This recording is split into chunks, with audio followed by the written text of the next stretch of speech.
एक बड़ी शहर में कैलाश नाम का एक जवान लड़का रहता था जिसका कोई नहीं था। कैलाश का गांव एक जादुई गांव था जहां पर अद्भुत और अद्भुत चीजें देखने को मिलती थीं। कैलाश को अपने गांव न जाने की वजह से उसके बारे में कुछ पता नहीं था। एक तरफ कैलाश का जादुई गांव था और दूसरी तरफ शहर जहां कैलाश शांति से रहता था। वहां उसे किसी प्रकार की तकलीफ नहीं होती थी। अभी तो मैं पूरा थक गया हूँ, खाना खा करके सो जाता हूँ। कल तो संडे है, कल कहीं पर घूमने के लिए चला जाता हूँ। वैसे भी कल ऑफिस की छुट्टी है। यह कहकर कैलाश आराम से सो जाता है। जब अगले दिन सुबह होती है तो कैलाश अच्छे कपड़े पहनकर किसी अनजान जगह पर निकल जाता है। कैलाश का गांव शहर से लगभग 100 किलोमीटर दूर था, लेकिन यह बात कैलाश को पता नहीं थी।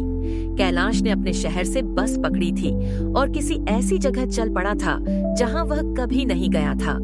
कुछ देर बस में यात्रा करने के बाद वह एक शांत और भारी जंगल में पहुंचा, जहां किसी तरह का शोर शराबा नहीं था, और कैलाश बस से उतरकर वहीं खड़ा हो गया। वाह, क्या जगह है, क्या शांति है। पंछियों की वो आवाज सुन के यहाँ से तो जाने का मन नहीं करता है। ये सब बोलकर कैलाश आगे चलने लगा।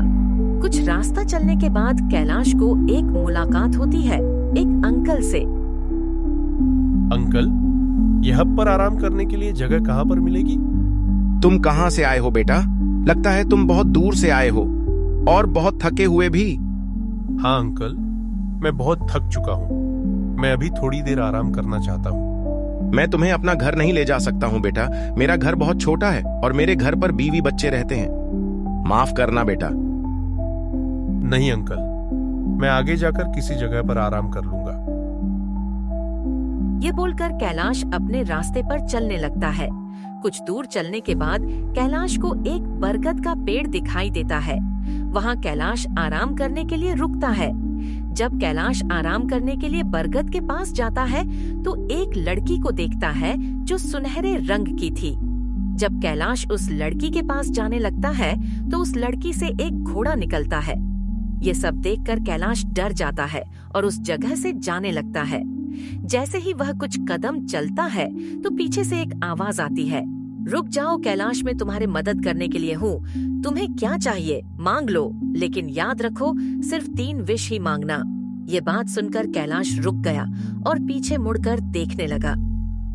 लेकिन तुम मेरी मदद क्यों करना चाहते हो? मैं तो तुम्हें जानता भी नहीं हूँ। तुमने मुझे आजाद किया है कैलाश इस लकड़ी से। मुझे इस लकड़ी में रहते हुए 5 साल हो गए हैं, लेकिन मुझे कोई भी आजाद नहीं कर पाया था। ये सब सुनकर कैलाश अपनी इच्छा को मानने लगा। मेरा अपना घर नहीं है, इसलिए तुम मुझे एक गाड़ी और घर दो। और दूसरी इच्छा में मुझे एक ऐसा बिजनेस चाहिए जिससे मैं पैसे कमा सकूं। और आखिर में मेरा इस दुनिया में कोई नहीं है।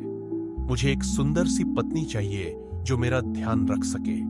ये सारी इच्छाएं सुनकर घोड़े ने सब पूरी कर दी और अपने रास्ते पर चला गया, और कैलाश को उसके मनचाही सभी चीजें मिल गईं।